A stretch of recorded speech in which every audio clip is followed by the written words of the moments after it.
Well, the Winnipeg Blue Bombers won a squeaker, and the Saskatchewan Roughriders surprised a lot of people. But was their win in CFL Week 11 help for the Winnipeg Blue Bombers?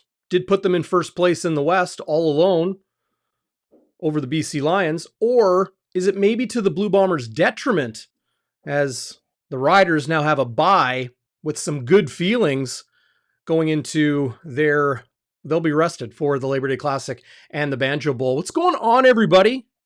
Welcome inside Bonfire Sports. This is Bonfire Midweek. Lots to get to on the show today. There is your lineup right there. We will go around the league. The one and only multi-talented Drew Wolitarsky will join us, Blue Bombers receiver, but far from the only thing the multi-talented man does. We'll get the latest on the Winnipeg Blue Bombers, Zach Collaros, Brandon Alexander, and how they look going into Thursday night's matchup at IG Field against the Montreal Alouettes, who they're coming off a pretty dramatic win, but they're going to have a huge change in their lineup. We'll get into that as well. Look ahead to CFL Week 12. Zach Schnitzer will have his sober second thoughts, as he always does. So let's bring in the young man. Schnitzy, how you doing? What's going on? How was your week? Week was good, and I had the kids all day today, so I was trying to keep them out of the house while my wife did some stuff for our reno, and we were running out of things to do, so I discovered, for the first time ever, the McDonald's Play Place, Darrin. Okay. Apparently, they are an endangered species now. COVID rendered many of them closed, but we did find one on Ellis and St. James, and it was crazy. It was crazy town. There was like 20 kids there. Oh my God. We were supposed to have ordered something to be able to be there. But you didn't care. I didn't care. It was crazy, but I think we'll go back, especially in the winter. Yeah, no doubt. I mean, you called me while this was happening, and I couldn't barely make out what you were saying. The screams, I'm sure you could hear from outside the McDonald's building. So, enjoy. Yeah. You won't find me anywhere near there. But where you will find me is at IG Field on Thursday night. Huge game upcoming between the Bombers and the Alouettes. We're going to get into that. We're going to get into a lot, frankly, on the program today. I'm really looking forward to this conversation with Drew Wolitarsky, who's going to check in real soon. Bruh. Bruh. Bruh. Okay, someone on the Firestarters chat, count how many times he says bruh. Yeah, I like it. That's a good idea. Yeah. Make it a drinking game. Well, in the least, right? Okay. I want to make sure I've got this right. So here we go. There's our lineup. Nope. And by the way, buddy, I got it right. I was cheering for Saskatchewan. I would never usually cheer for Saskatchewan. I was cheering for them to beat BC. I much rather have sole possession of first place in the West Division, which gives you a better chance of getting that precious first round bye, buddy. I don't care if I was cheering for the Riders, and I'd rather have them all fat and happy and sass. What is it? Fat and sassy? Fat and happy. I don't know where sassy comes from. Maybe that's sassy, McDonald's Play Place. Fat and maybe happy. There's lots of sass. Place, little sass. Lots of chicken nuggets and sass. But anyway, I'd rather bring them back down to earth. I mean, how good does that feel when you get the Riders in Labor Day and they're feeling all good about themselves because they just upset BC and you crush them? I mean, that'll be great. I love it. Everybody wins. I get that. However, like the Saskatchewan Roughriders were at a juncture of their season where nothing was going right, and they're down to their third string quarterback, and it appeared like all hope was lost. You know, you can look at the CFL standings and see that, you know, had Saskatchewan lost that game, they would be 4-6. They are 5-5, and they now go into a bye. They get an opportunity to rest while Winnipeg has to take on one of the top teams in the league in the Montreal Alouettes. And then it's the Banjo Bowl or Labor Day Classic Banjo Bowl back-to-back series. So to me, this was an advantage for the Saskatchewan Roughriders because going into a bye, feeling good, coming off a win, having some hope, some belief is very valuable compared to going into a bye week, oh my God, we're sub 5, we're 2 games under 500. And, we're looking up at everyone else in the standings, and Calgary can catch us, and we're on our third string quarterback. And I don't know if we can win another game. Now we got to go against the Bombers 2 straight games. I think it is a huge mentality shift to have Saskatchewan go into that bye week to rest feeling good. Yeah. Well, good for them. But just like I said, all the better to beat them down because they're starting to feel good about themselves. But we also have film now on Dalagala. I don't know how Dalagala, like that guy played out of his mind. Played well. He played well. Do you want to quickly go around the CFL? Jamie, good to see you from joining us from Andrew, Alberta. Good to see everybody in the live chat. Welcome. Appreciate you joining us. Do you want to mention programming note? This is important. Programming note. What? Game Day Winnipeg with the one and only Chris Walby will not go Wednesday at 3:00. It will go Thursday morning. I think we might even get it going as early as 9 a.m., maybe 9:30. Walby's got some other commitments, some charity events to go to. I think he's playing pickleball, or he's playing croquet or something. I'm not even joking. But he's got those commitments. So Game Day Winnipeg, don't fret. If you don't see it following Winnipeg Sports Talk tomorrow, it will go Thursday morning, a true pregame on game day ahead of Bombers Alouettes Thursday night. So Zach, let's what do you say? Let's take a trip around the Canadian football. Let's do it. Okay.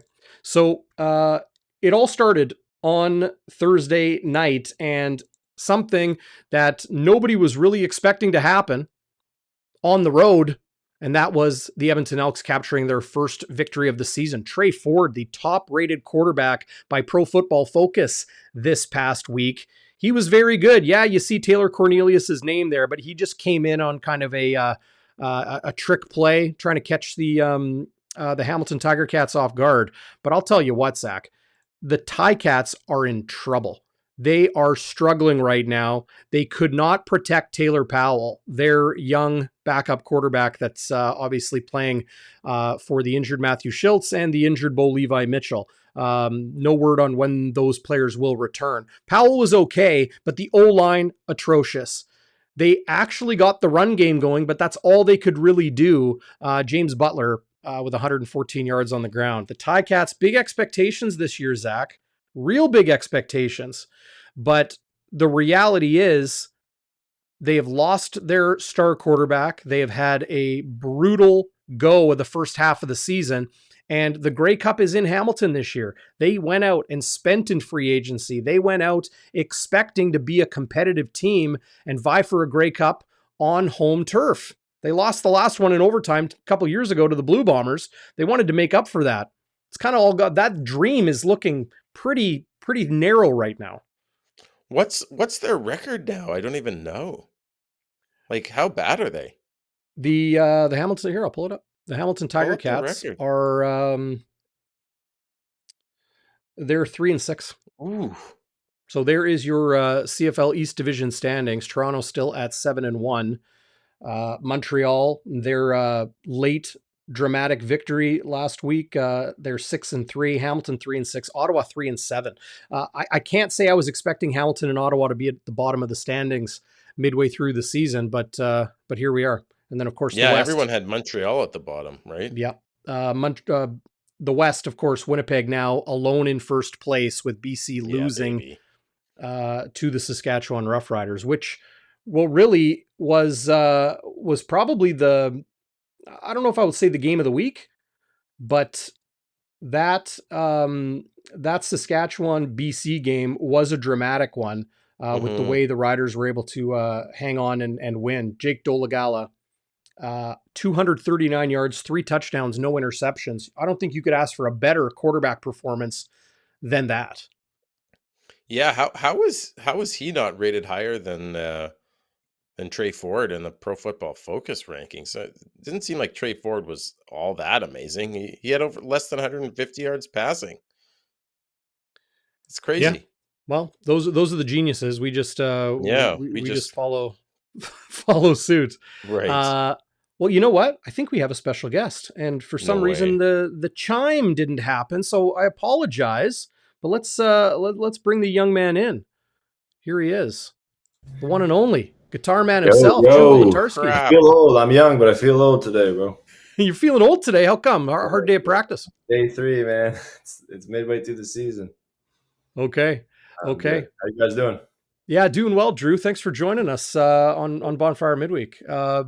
About the Close guitar, practice. I thought this was a real bonfire, bro. I thought we were about to be playing some Oh, tunes. yeah, I am let's do so it. glad. I am so glad. Well, maybe before we get to that, No, I'm kidding. We're not doing Zach is really excited to talk with you and has some questions for you. So I'll let him fire away. that. Well, I had a bunch of questions, and then I saw the guitar.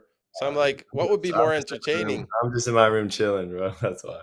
You don't want to play us a lick of something? Yeah, let's hear a lick. You know what this song is, bro.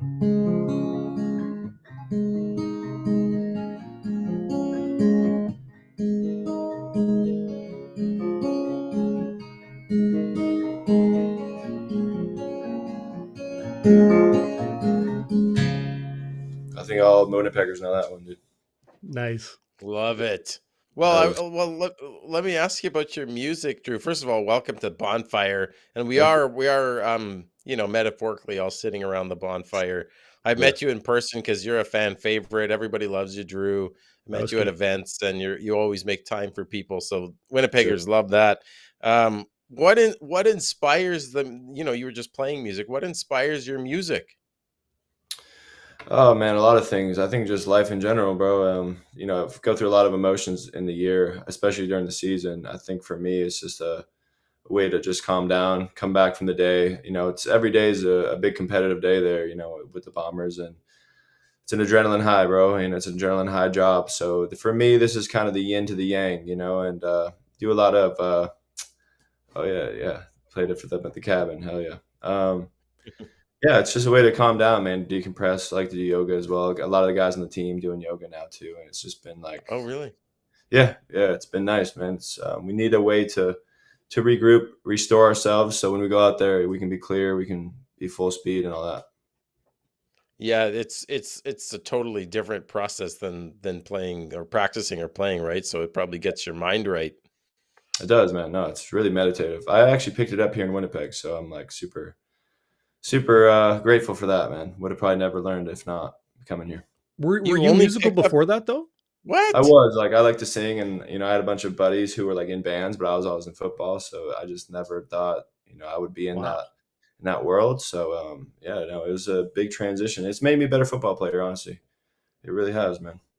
Just by making you feel more grounded. You mentioned that it's meditative. I would say Is more it a like focus thing? a timing aspect. Like also, when you do something your whole life, for me that was football. You don't realize like how far you've come in it, I guess. And you kind of like stop. You lose the will to like keep learning, right? Because you're like, well, I'm already at the best I can be, right? That's what your mindset is as a kid or whatever. But That's when I cool. was learning guitar, I was like, damn, like there's infinite stuff to learn on this instrument. And I saw myself improving, and I saw myself improving. And really all it was like intentional time I was putting into it. And I had this light bulb idea, like, hey, what if like I went to practice and didn't just go through the practice? What if I like actually intentionally like worked on stuff, did some different things, like was more creative at practice, et cetera, et cetera. And yeah, definitely changed my game. Definitely changed my game. Timing is so important in music. Timing is so important in football. I don't know, like it just rewired something. That's crazy. That's so Yeah, cool, No man. kidding. yeah, So there's another musician on the Bombers, BA.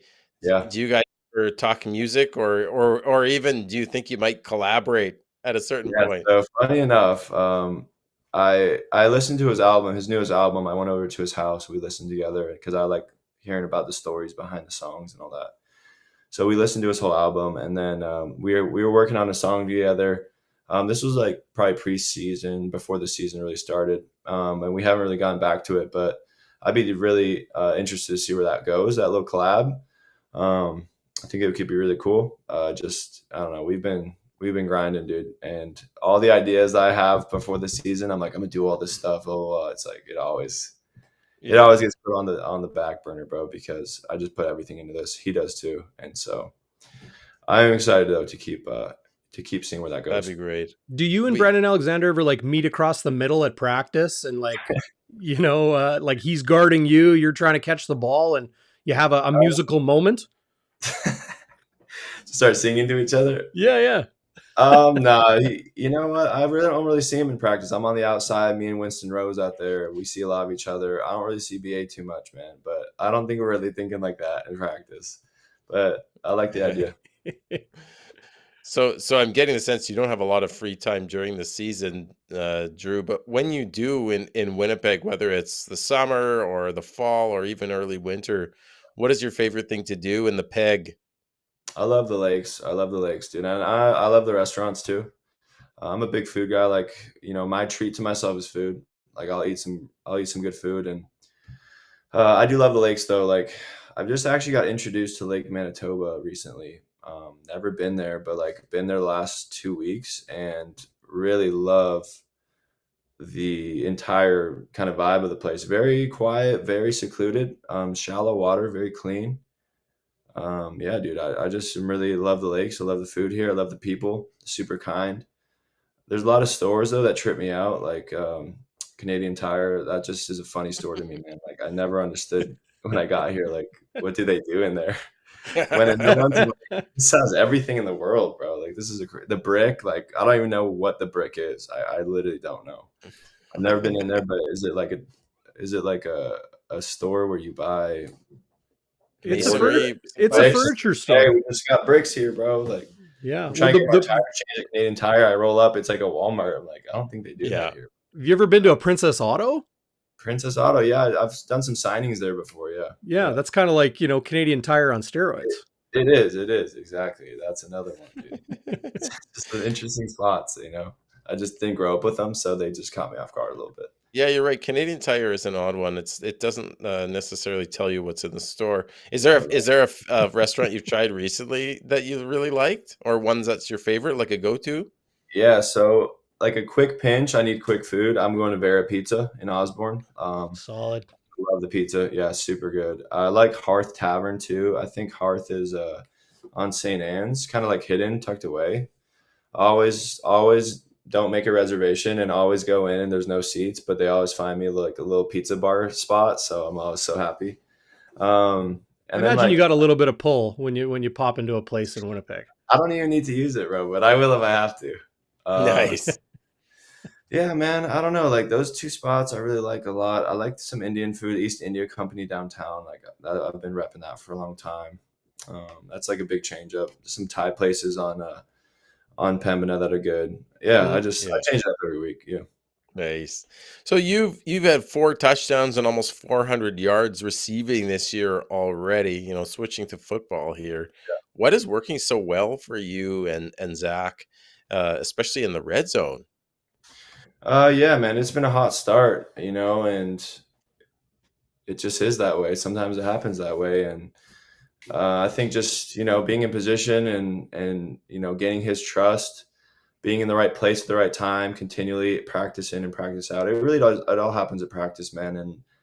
And he has to trust you're going to be in the spot you are in practice in the game, right? So if you're not doing it in practice, I don't know if anyone would trust that you're going to do in the game, right? So I think that's kind of part of it. Other than that, I'm just using my creativity, trying to be open every play. So when the ball does come, like it looks like, it's easy, right? And that's our goal, is to make it look easy, even though it's not.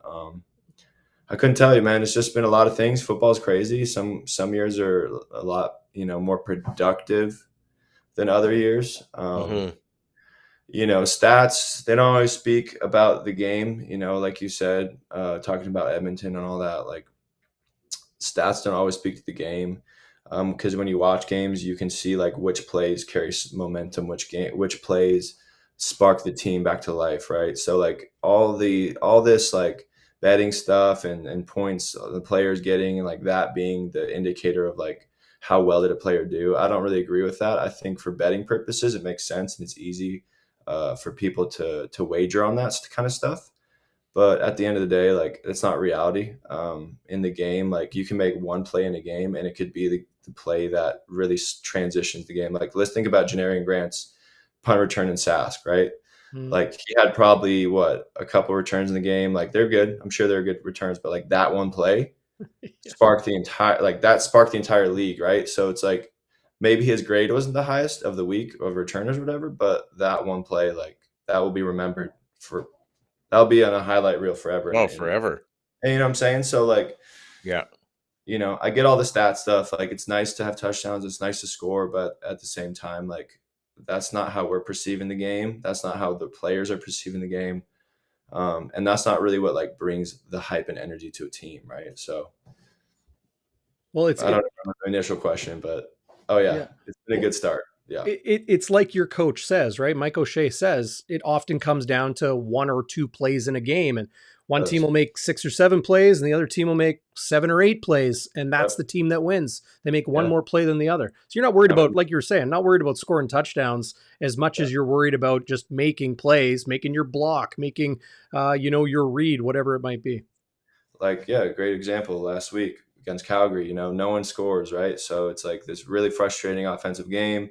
It's a defensive game, and it comes down to that last third and 1.5, where if we don't get that 1.5 on the wedge, like we're losing the game. They're going to kick a field goal and win. So it's like, no matter how frustrated we are throughout the game, no one's getting the targets they want. No one's getting the yardage they want. Obviously, we all want more, right? That's just, we're driven individuals who've done a lot to be here, right? So we got to swallow that pride, and we got to say to ourselves, hey, we got one last play that we got to give this all if we want to come away with this win. Like, let's forget about everything. Let's swallow our ego. Let's put our pride aside. Do what needs to be done. Let's do it. Got it. Game over, right? And you did it. That's that one play more. That's that one play more. That's Well, and it speaks to timing, right? It's sometimes not the play of whether it's a score or not, but it's the timing of something.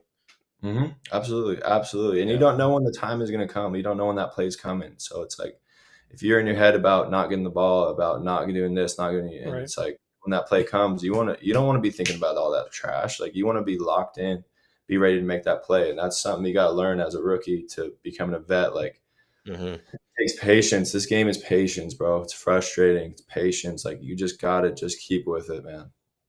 Well, yeah, I imagine like if you keep like in Calgary, if you keep running your routes 100% and the ball's not coming, it would be easy to sort of just get in your head about it, get frustrated, but you never know when that play's coming, so you got to stay present. Just like when you're playing guitar, it's meditative. It's all about staying present. So I see how the two sort of link there. Last one for me, we always hear O'Shea and the players talking about playing for your brother. And since I have you here, I want to ask you, is that almost more important than winning, or does it go hand in hand with winning? I think it's a beyond winning. I think we do win because we believe in that. But when we do lose, like it's one thing that we always say, like just stick to the process, right? Let's not point fingers now. We don't point fingers when we're winning. We don't point fingers when we're losing. Like let's just stay here. It's a hard game. It's hard to win, man. And we've had really, really successful seasons. And maybe we're getting spoiled a little bit, but it's like the games we have lost, they've been frustrating losses to BC. Like we hadn't lost like that in a while. So that was really frustrating for us, right? Our loss to Ottawa, like just something so preventable that we felt like we let slip away. And that one hurt more, I think. But these are lessons, and it's like when you win, like last year, we didn't really have too many losses. We had one in Hamilton, and it was, I don't know, like it felt like that BC game, like we just didn't show up. And you need at least one or two of those a year, and every team gets one. It's like you come in, you can't just show up. You can't just show up and win. Like it's too hard. So for us, like that's it, and play for your brother, do it for your brother, like. It makes more sense to do it for your teammates than it does for like do it for the company, do it for the money, do it for this. It's like I'm not driven by that. A lot of guys aren't driven by that. Like it doesn't like, at the end of the day, this is a business, right? And we're playing for the business. A lot of us, aren't going to be here forever. The business will go on. We won't, right? We won't be here. So like in the moment, it makes more sense to play for your brother. It puts more on the line. It matters more. It makes it worth more. So I think that's why we say it, it's not it's not some kind of cheat code. It's not some upper edge. It's just like, it gives it more value. And I feel like when you put your value into something and when you care about something, you work harder for it. Yeah. Real Yeah. talk. Well said, Drew buddy. Wolitarsky, receiver of the Winnipeg Blue Bombers, joining us here on Bonfire Sports. You had a last one, Zach? No, that was it. That's it, man. All right. Drew answered it so well. I don't even have anything Yeah. to follow it up. He's just Right on, brothers. Well, I'm gonna keep jamming tonight, man, and I appreciate y'all having me, dude. Well, yeah, you got a moment to stick around? Oh Because yeah, I have absolutely. a question for you. Oh, for sure. My bad. Go ahead. My bad. I want to know what you and your teammates like. Is there a different feel in the huddle, like when Drew Brown is running things and when Zach Collaros is running things? Like, clearly both very capable quarterbacks, capable of winning, capable of leading. But I imagine the personalities are different. Of course, everybody's are. But what's it like in the huddle with each of those guys? How would you describe them? So Zach is, for me, like, it's an older soul, bro. Like, I look up to him. I feel like we rely a lot on him. We lean on him a lot, as a leader and as a man, right? And so he's been through everything. He's been through highs. He's been through the lows. Like, there's nothing that I can really say to Zach that he hasn't been through or heard or whatever, right? So, like, he's a mentor to me, right? And when Drew's in the huddle, I feel more like I need to step up and be a mentor, and I need to guide, and I need to, like, talk through things. Like, he's a great quarterback, bro. He makes great plays. I told him, like, you're a special kid, man. You're a special kid. But at the same time, like, I feel like I had to bring more to the game. I had to bring more leadership to the game because, like, I want him to be able to lean on me. I want him to be able to lean on us as a receiving core. So, like, even before the game, just talking to the receivers, like, hey, listen, like, we need to run harder for this guy. We need to block harder. We need to be in our spots faster. Like, let's make it as easy as we can so he doesn't feel overwhelmed by the situation, right? Because he did come into a hard situation and he did a great job. So I would just say that's the difference. Like, Zach just has this natural, it's not natural. It came from over the years, but, like, leadership role, right? And it's like when the old vet is out, it's like we got to step up now. Like, we are those old guys, you know what I'm saying? And I don't mean old as in a bad way, but, like, the vets, right? So Yeah, I would just say that's the difference. Both of them very capable on the field, like X's and O's, all good, right? But it's more of like, what we need to do to adapt to bring us back to that level. Drew, you mentioned a little bit earlier about, focusing on winning and focusing on playing for your brother and that sort of thing. I can't imagine guys arrive in Winnipeg with that mentality, with those values. So when you were new to this team, who did you learn from? And second part to that question is, now that you are one of those old guys, one of those vets, Yeah, are you and other veteran guys passing that knowledge on? Does it become kind of a cyclical thing? absolutely. I came in 2017, and for me, I had Weston Dressler, I had Darvin Adams. Like, those were my guys.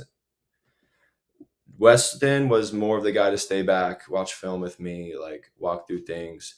And Darvin was that kind of guy who just, like, took you under his wing. Like, you don't mess with my guy, bro. Like, on the field, you don't mess with my guy, and it was like that protective kind of, like, battle for anyone. He'll do anything for your team, right? So those two guys combined, very different personalities, very different players, right? And Sheed reminds me a little of Darvin, like, on our team now. And I would say I'm more like Weston now on our team, where, like, I'm more relaxed, I'm more laid back. I'm gonna watch film. I'm gonna talk, like, pretty easy with you. And Sheed is like that, energy. Like, he'll get in your face. He'll tell you how it is, like, in his own way, whether it is or not that way, which you have to respect. You know what I'm saying? And he is that kind of, like, that gritty force, right? And I would just say, like, those are kind of the roles that I saw. And we have so many guys. We have Patty, we have Big Hill, we have Willie. Every position, BA, like, every position has a guy who, like, has taken that on upon themselves. So anyone coming in, any rookie, like, in that room, there's somebody to teach him. And it's not even like it's a vocal thing. It's like, you just watch these guys work, you watch us work, and you don't have a choice. Like, you just see the amount we put in and be like, wow, okay, like, this is what it takes to be on this team. And I'm about to give that effort because I want to be on this team. I want to win. That's pretty cool. You got another song in you, Drew? Yeah, man. I'll play you a little riff I've been working on, dude. I ain't got lyrics yet, but An original. it would sound Okay. terrible. This is my little riff I've been working on, dude.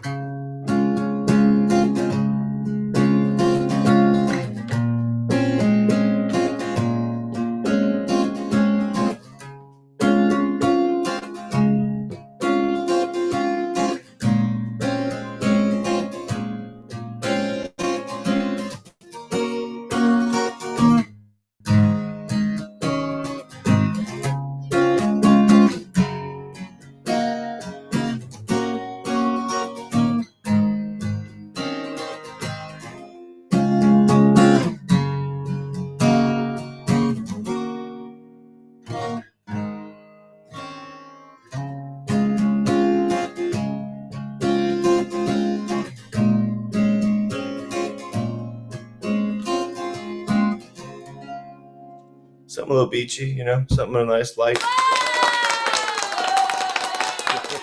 I got these super corny sound effects, like so cheesy, but had to use it there because I don't think just Zach and I clapping for you would do it justice. Everybody in the live chat loving your music, man. That was awesome. Thank you. That was sweet. How long have you been playing? Like, I can't believe you just started playing.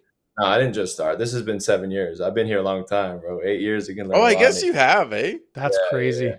A long time. 8 years, 7 years. Oh my god! 7 years, I didn't realize it. 7 years. Yeah. Well, and Drew, like you're a quote unquote Canadian or national. Yeah. The pseudo Canadian us media types like to refer to. Some of you American born guys that are Canadian by CFL standards. How do you kind of classify yourself? Because I know in CFL locker rooms, guys know if a guy is Canadian or not. Yeah. Man, I've been in Canada for 7 years. I'd say the last 4 years I've pretty much lived in Winnipeg. Besides some like traveling and vacation time to get out of here during February, January time. No offense, but no, we're with you. Tough. And I definitely see myself, and I've talked to my fiance. Like, this is somewhere like, I don't know, Winnipeg or whatever, but like Canada as in general is a place that we want to kind of like settle down into. Just safety and raising kids and all this stuff. Like, we really enjoy it here. We enjoy the people. We enjoy the kind of the demeanor of how things go and the energy and the flow. So I definitely see myself as Canadian, man. I really don't go back to the U.S. very often. And when I do, I'm ready to come right back. So yeah, I'm really happy, bro. Like, I don't know. Like, my parents are from Canada. My grandparents were from Canada. And it feels like good to be the one in my family to like come back and put some roots down again and kind of like continue that cycle as we were talking about. It does go in cycles and it's special, man. It's special. That's amazing. I love that. Yeah. Thank you guys. Appreciate it, man. It's been a good show, bro. This is awesome. I didn't even know you ran this, man. Oh, hey. It's great. Well, of course. Yeah. Of course. You don't call, you don't write. Oh, bro. Well, maybe, hey, I'll dab you up at walkthrough tomorrow. Maybe we'll have a good chat. But I know Schnitzy was really happy to get a chance to ask you some questions tonight. Right on, Schnitz. Thanks. Appreciate you, brother. Yeah, you too, man. Season ticket holder, 25 years. So I love it. And you're one of my all-time faves. And I know Sandy in the chat and Tamara and some others they're probably just crying. They're probably crying right now. Sandy came to all my shows, all my music shows, man. She used to come to Cork and Flame every weekend, bro. So, hey, Sandy, appreciate you. Real one. Awesome. Well, thanks, Drew. Appreciate you taking the time, and good luck Thursday night. Yes, sir. Appreciate it. I'll see you tomorrow. You bet. Right, Drew Wolitarsky, receiver for your Winnipeg Blue Bombers, joining us here on Bonfire Sports. That was awesome. That guy is an insightful guy. Oh my God. Are you fanning? Yes. Yeah, I'm Are you fanning right now? He is insightful, and I love what he said about football and guitar sort of riffing off each other. Yeah. And how it makes him a better player. It made so much sense in terms of how he's able to stay present and timing and creativity. Yeah, that was sweet. No doubt. And everybody in the live chat loving seeing Drew Wolitarsky on the program. That was great that he got to play a little music for us and talk a little football, talk a little bit about Canada to a guy that was, born and raised in California, right? And went to school at the University of Minnesota. So he's kind of seen two very different geographical areas of the United States now showing the appreciation. His California, his girlfriend, his fiance from California, I believe. So them settling in Winnipeg. it's almost like, we were talking about with Jamarcus Hardrick here on the program a couple weeks ago, that Yeah. you don't know what you got here until you realize it, like what other people have, right? There's a lot. Yeah. There is almost too much to love about Winnipeg and Canada. I only counted 3 bros or bros. Yeah, maybe he dialed it back a bit, eh? Surprised. I think he dialed it back, and Yeah. maybe someone on the chat can confirm, but I only dialed up 3. Only I think 3? dialed up 3. Yeah, a couple dudes? Dude, I Bro. know. I should have asked him about Strevy. Someone on the chat said, "Why didn't you ask him about Strevy?" But Yeah, we've that's heard right. him talk about Strevy before. We know. Right. Well, Chris Streveler played a little bit of, like, I think they were roommates, right? When they were with the something Golden like Gophers. that, yeah. And Maybe. it was that was before Chris Streveler played a lot of quarterback. So they were both these big body receivers that kind of played tight end or the American slot back spot. It was, they almost played the Yeah. same position, like, effectively, That's right? crazy. No kidding. No kidding. Well, yeah, we look towards Thursday, and the Bombers hosting the Montreal Alouettes, and Drew Wolitarsky and company looking to add another W to the win column and maybe put a little bit of distance between themselves and the BC Lions. We were in the midst of kind of going around the league. So should we get back to it? Let's do it. Okay. So there, I have the Montreal Alouettes depth chart up. That's from last week. The new one won't come out until tomorrow morning. But it was, we were talking about the Riders Lions game. This was the Saturday game, and man, this did not disappoint. What an unbelievably entertaining football game between the Alouettes and the Ottawa Red Blacks. Caleb Evans was just the catalyst of the good and the bad. And it was late in the game that Caleb Evans threw a interception, what thought was to be an interception in the end zone that would have all but sealed the win for Ottawa, and a penalty negated it. He gets another opportunity and mounts, completes the comeback against the Ottawa Red Blacks. The Alouettes defense did not play particularly well. Dustin Crum didn't do a lot with his arm, but it was the legs of Crum and Terrell Pigram, as well as Devontae Williams and Jackson Bennett. They really kind of spread the ball around. But Zach, this game, I think you could almost put in the textbook of what CFL football can bring. It was just an awesome game. Yeah, I mean, we had that Crumback game where they came back against us, and now it happened to them. Like, this game was in the bag with 3 minutes left. Mm-hmm. And wow, that Caleb Evans, just that walk-off. Well, it wasn't quite walk-off, but it was almost a walk-off touchdown, rushing touchdown for him. And you got to feel for Ottawa because they've lost all these close games. Like, just like last year. Yeah, just like last year. And I feel for the fans. Because that was a home game for Ottawa. So the fans saw that, and that kind of deflates you. And now they're 3-7. They're really scraping the bottom of the barrel of the league, despite the fact that they've been in all these games. Yeah, it's really been something to see the CFL East and how it has shaken out. That loss just puts Ottawa 4 games under 500. But, obviously everyone, those 2 teams in the East fighting for that third playoff spot.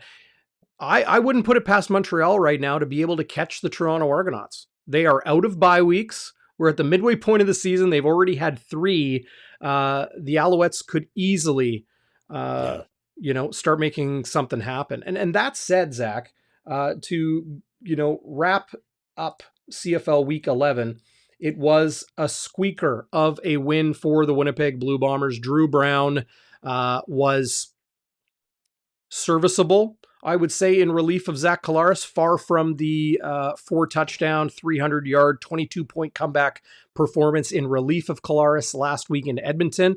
But, we kind of saw 2 faces of the Winnipeg Blue Bombers in this game: offensive dominance and then offensive kind of flatness. And the defense, I thought, overall played pretty well. But if there was one group in this game, one phase of the game that impressed me the most, it was the Calgary Stampeders defense. I'm not going to apologize for, Drew Brown's meddling numbers, but I will say this. If Zach Collaros started that game for Winnipeg, I don't think it's a wildly different game. Maybe able to connect on one more touchdown, like a deep shot or something like that. But the way Calgary played was more impressive to me than Drew Brown playing poorly. I don't understand people who think Drew Brown, was exposed or something to that effect. No, and he talked about that on the post game, right? Like he wouldn't go into details of what Calgary was doing, but Right. he said, that they took a lot of his looks away. They just played good defense and they game planned for him. And fair enough, they also had a week of film on him again, in his game against Edmonton. But he admitted that and a lot of the players admitted that Calgary just played really good defense, and it didn't surprise any of them actually. So we were lucky to get out with a win. Calgary makes one more play. Like they had the opportunity maybe 6 or 7 times to make a play, whether it was a field goal that doinked the bar, or a field goal Right. that just was short, or a dropped interception, or a drop pass, like what is it? You nailed it. Hakuna Hakuna Vanu. Yeah. He dropped a sure touchdown. He was at the 5-yard line. No one was around him. So, I mean, they really, Calgary, Trey if they make Roberson one of those plays, Trey Roberson dropped a sure dropped an interception. interception. If they make one of those plays, they probably win. But hey, they don't say how, they just say how many, right? Yep. Cliche. And for Winnipeg, it is 8, which is a nice number to have Sure at is, this point in baby. the season. Sure is, baby. Yeah. Well, so that leads us obviously into the major news of this week, and that is the health of quarterback Zach Collaros, and he has practiced fully all days of Blue Bombers practice week. So this is what is interesting, though. Brandon Alexander, not injury related, did not practice Monday or Tuesday. He is doubtful to play on Thursday night.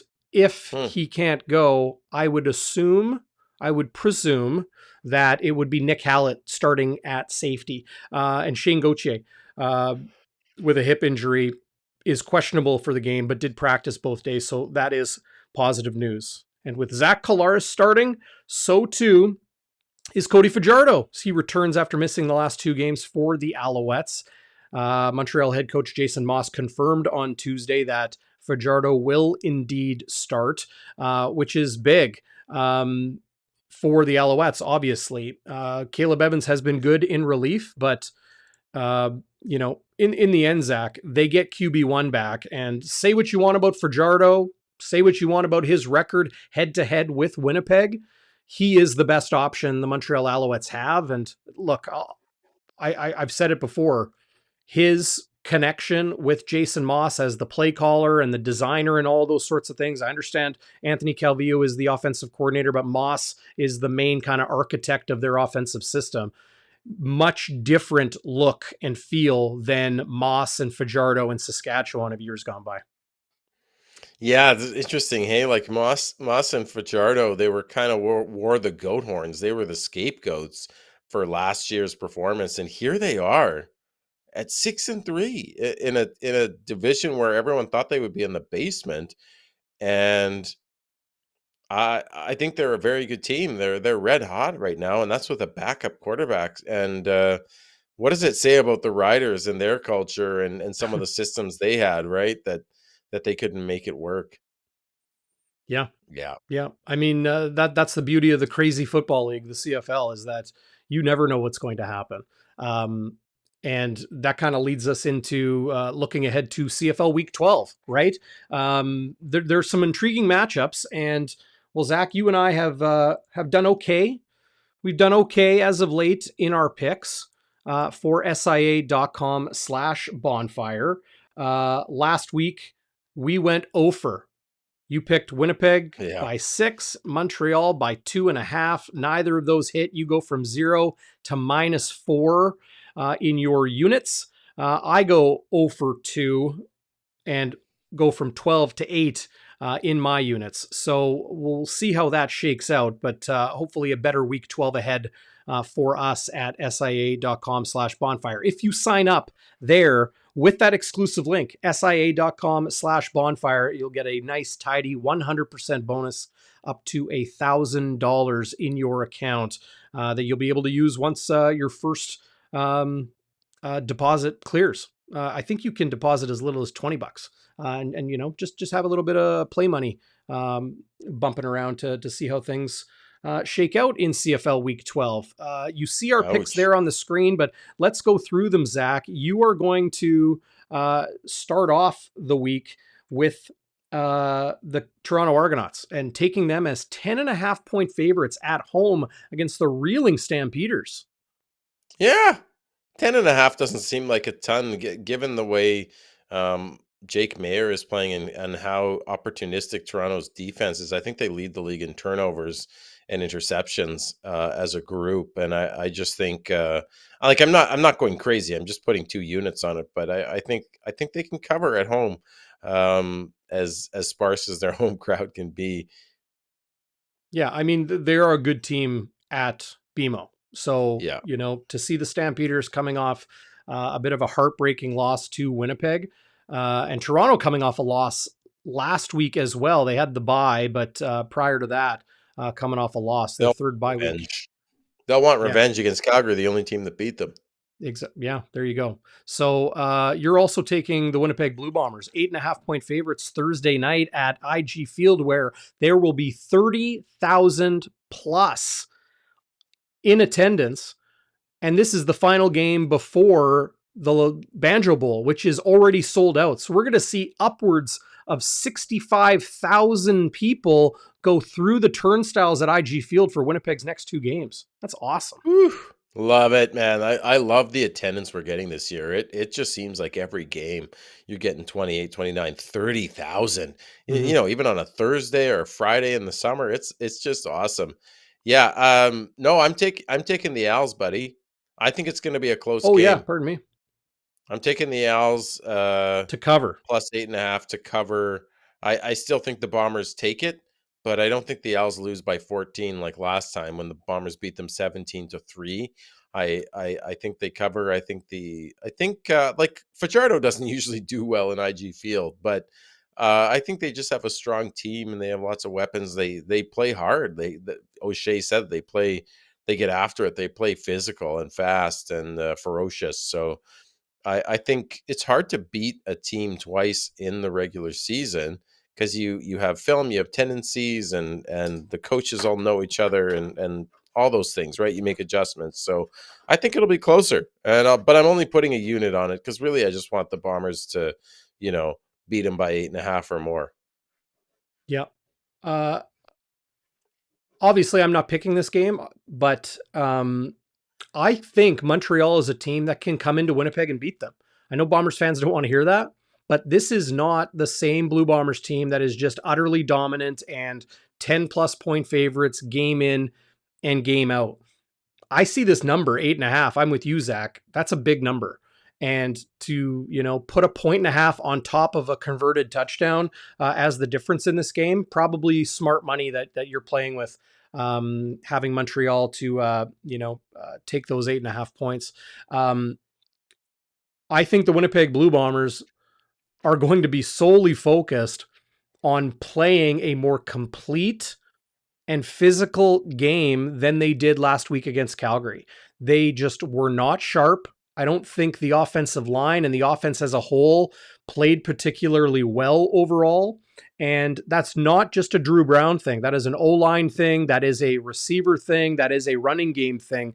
Brady Oliveira had over 70 yards rushing in the first half and then got 1 rushing attempt, I think, late in the third quarter.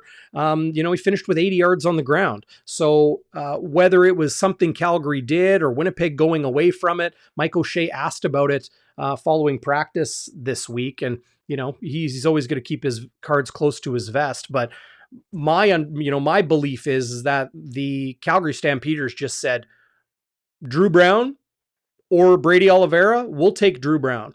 and they did not want to encourage. They did everything they could to discourage Winnipeg from running the football. So they left. That they ensured that the run game was covered, and that maybe the pass game was a little bit more open for Drew Brown to try to beat him with his arm. But overall, Winnipeg needs to be a lot better than they were last week against Calgary, or we could see Montreal win another game. And hey, they've come into Winnipeg and beat them at IG Field before. Could happen again.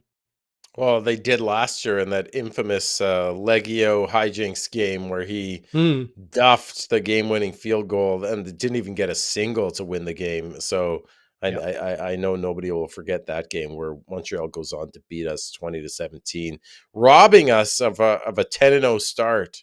It still sticks in my craw, buddy. Yeah, no, I understand. I understand that. So then Saturday, the Hamilton Tiger Cats in BC to take on the Lions. A big number here, 10.5 points. And I am going to take BC to cover. Hamilton is in dire straits right now. Maybe an indoor facility will help Mark Leggio straighten things out. He was frankly bad for the Ticats last week in their loss. But BC is also coming off a loss in Regina, a return home. They're relatively healthy, and they know they have to keep pace in a very competitive, race for first in the West. I just think that, even if Leggio is better, the Ticats have had a lot of trouble getting the ball downfield, getting the ball into their receivers' hands, and they've had trouble getting into the end zone. So having to rely on, a struggling kicker, frankly, he is struggling right now in Mark Leggio, has the Hamilton Tiger Cats in a bit of dire straits. I've got BC to cover that big number of 10.5 on Saturday. And then things wrap up on Sunday. There is still no line on this game. You know what? I'm going to refresh the page. Against the hapless Tiger Cats, eh, buddy? Yeah. The hapless Tiger Cats. Those aren't my Ticats of last year. I kept picking them over and over again. Your favorite team. Someone was asking what your lid is tonight. What are you wearing there, buddy? I guess it's a brand, but it's just no sports team. No sports team. See, back there, I got the Sea Bears hat, and up there I got the Bonfire hat. I got the Winnipeg Sports Talk hat up there. Yeah. So I want to give, all of those things a little bit of visual. So here I am wearing. Dude, we're playing the Alouettes this week, and you wear a freaking maroon hat. What is wrong with you? You're the one wearing the red jacket after the Stampeders game. That was actual game day. I know, and I'm still wearing the red jacket now. I realize I left it down here, and I was cold in my basement. We got to get you some but it's not maroon. It's not maroon. It's blood red. We got to get you some Bonfire gear. So for everybody out there, and I will apologize, I'm learning right now that the stream isn't going live to Facebook. So I sure hope that everybody that normally watches live on Facebook finds their way to YouTube or checks out the podcast. For everybody out there that is, be sure to give a thumbs up, leave a review in your podcast app. You can do that. But maybe most importantly, tell your friends. Let them know about Bonfire Sports, pregame, postgame, every game, and then Bonfire Midweek with yours truly and Zach Schnitzer every single week here throughout the CFL season. We have hockey coverage coming, particularly the Winnipeg Jets this winter. So, hey, the regular season, the preseason begins in just about a month. So we're already gearing up here on Bonfire for a little bit of talk on the ice as well as the football field. So it'll be a busy stretch of time as the Blue Bombers. I'm sure many people hoping that they make an appearance in the 110th Grey Cup in Hamilton in late November. But we'll have Jets hockey, Bombers football, CFL football coverage all the way through. And it's going to be a lot of fun. It will be. Hey, listen, before we go, I got to ask you, are you concerned about our kick and punt coverage? Because I am. It's we're at the bottom now. Like the more probably informative stat is opponent field average started field position, right? Which is we're kind of in the middle of the pack, but we're letting other teams return big ones on us. Like Tommy Lee Lewis had 3 kick returns for 91 yards, like 30 yards a return. I think he was averaging 18 yards a return on punts, and I hate to say it, but Greg McCrae just isn't getting it done. Like, he had 7 yards of return last game. So I'm a little concerned about our return and also our coverage. And I know Mike Miller, the killer, isn't there. So maybe that plays a big role. But yeah, what's going on? Yeah, I wouldn't say I'm concerned, but I think, the Winnipeg Blue Bombers are aware of, the mediocrity that they've had as of late in the return game, or pardon me, in the kick cover game, knowing that Janarian Grant is still out and no update on his status, no update on Mike Miller's status as of right now, which, I understand is disconcerting for Bombers fans. Getting Mike Miller back would be huge for the cover teams. As Mike O'Shea puts it, he is the best to ever do it. Yeah. All-time special teams tackle leader in CFL history. And getting Janarian Grant back for the return game will be a help. But, one player on each side of the football, whether it's cover teams or return teams, should not be the difference between a solid unit and a poor unit. So, Winnipeg knows. We'll see if they'll be able to fix it. Tommy Lee Lewis, he is bound to break one eventually. This league is littered with talented kick returners. We've seen it week after week. Guys with either big returns or returns for scores. So it's not just Winnipeg struggling.